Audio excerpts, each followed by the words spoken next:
Welcome back. আজকে আমরা নিজেদের ছাদেই ট্রেনিং করছি।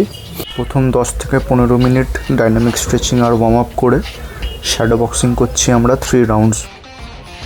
আমরা হ্যান্ড র্যাপ বেঁধে আমাদের ড্রিলে নামলাম। ফার্স্ট ড্রিলটা হলো inside slip, outside slip, roll roll, pivot outside.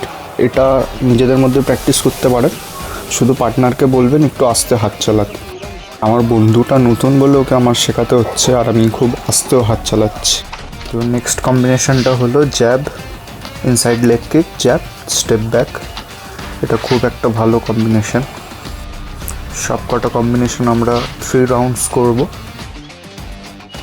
তো নেক্সট কম্বিনেশন হলো jab, cross, lead hook, body kick. আমাদের কাছে প্যাড নেই, তার জন্য আমরা গ্লাভসেই প্র্যাকটিস করছি।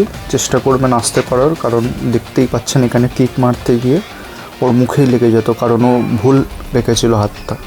আর প্যাডও নেই আমাদের কাছে, তো চেষ্টা করবেন আস্তে করার। এরপর আমি খুব আস্তেই কিক মারছিলাম।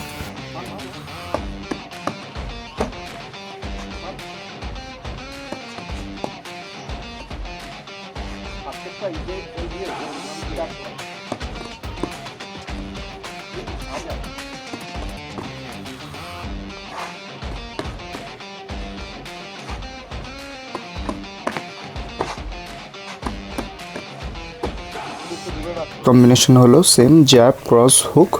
এটা শুধু লো কিক হবে।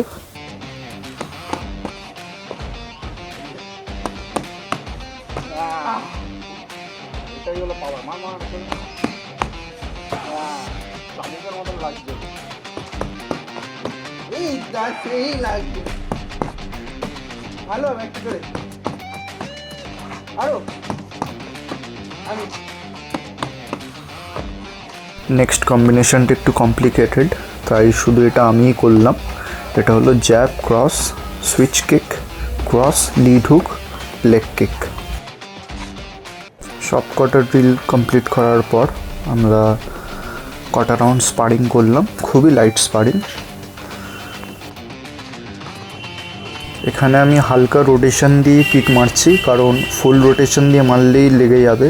আমাদের শিন গার্ডও নেই, তার জন্য খুবই হালকা আমি টাচ করে ব্যাক করে নিচ্ছি।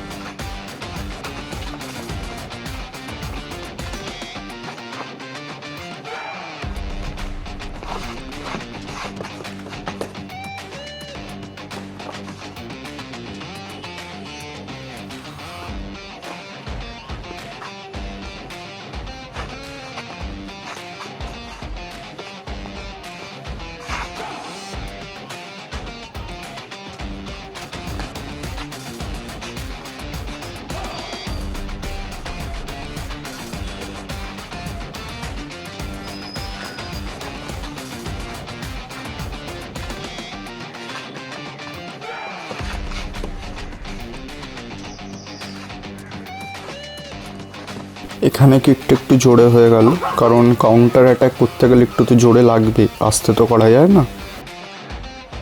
তারপর একটা স্পিনিং ব্যাক কিক ওর লেগে গেল পেটে। ওটা তারপর আমি আর মারছি না, কারণ ওর জুতো পরে লেগেই গেছিলো। আমি জুতো পরেই খেলছিলাম।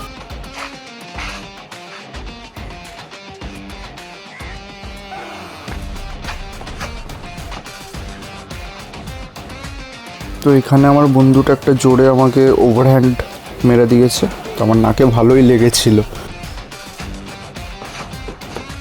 আজকের মতন আমাদের ট্রেনিং এখানেই শেষ হলো। আবার দেখা হবে পরের ভিডিওতে।